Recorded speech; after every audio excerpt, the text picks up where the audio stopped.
Michael Cany, je suis maire de la commune de Saint-Sornin en Charente depuis mars 2014. Petite commune rurale de 850 habitants. Nous avons subi le 4 juillet un orage de grêle d'une intensité inouïe, jamais connue en France, qui a ravagé 18 communes sur le département de la Charente en deux zones, zone dite de Saint-Sornin et zone dite de Chabanais.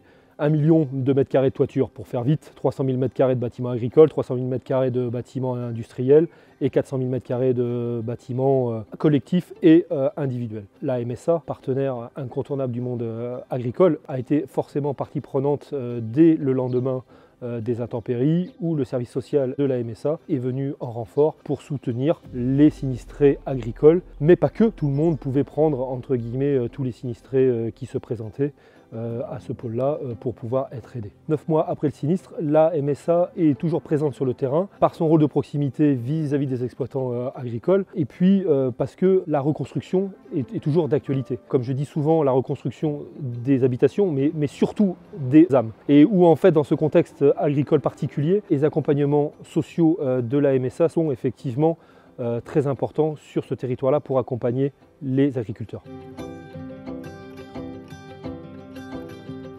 Laure Marie Deport, animatrice de territoire MSA des Charentes. Dès le lendemain des sinistres, la MSA donc, a mobilisé ses forces sur le terrain et donc nous nous sommes déplacés en mettant en place donc, des permanences et en participant à la cellule de crise qui était coordonnée par les différentes collectivités locales. Donc il s'agissait d'être aux côtés de nos adhérents sur place et de mesurer aussi l'ampleur des dégâts.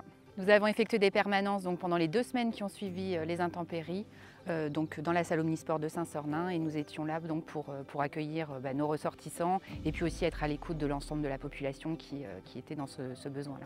En parallèle, donc, une communication a été réalisée à destination des retraités et des salariés agricoles du secteur, donc pour les informer de nos permanences. Pour gérer les appels, 2 collaborateurs en CDD ont été recrutés de juillet à septembre.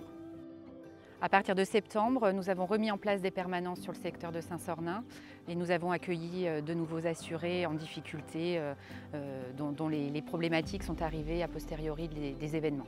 Les élus de la MSA ont également relayé l'information sur le terrain. Ils se sont également mobilisés. Nous tenons d'ailleurs à remercier M. Michel Barry qui, accompagné d'un élu local, donc a visité aussi des retraités qui étaient un petit peu isolés sur le secteur. Notre présence sur les territoires a été facilitée par Monsieur le maire, Michael Cany, maire de Saint-Sornin et ses équipes aussi. Nous tenons d'ailleurs à les remercier pour leur collaboration, réactivité et accueil sur ces temps compliqués. Anne Tessondier, assistante sociale MSA. Au cœur des dispositifs de soutien, nous avons pris contact avec les sinistrés qui n'étaient pas venus aux permanences. Notre objectif était de leur proposer un accompagnement et de repérer leurs difficultés. Notre présence a permis d'écouter nos adhérents, de les informer sur leurs droits, de les accompagner dans les démarches administratives et les orienter vers des services adaptés. Dans ce cadre, j'ai rencontré un centre équestre que j'ai accompagné. L'ensemble des services MSA s'est montré impliqué et réactif dans le traitement des dossiers et a montré une attention particulière. La MSA a également permis un accompagnement financier, notamment dans les prises en charge de cotisations. La MSA a débloqué un fonds de 135 000 € pour financer notamment tout ce qui concernait les dépenses non prises en charge par les assurances et pour les biens privés. Aujourd'hui, notre action n'est pas terminée, nous continuons d'accompagner les sinistrés agricoles.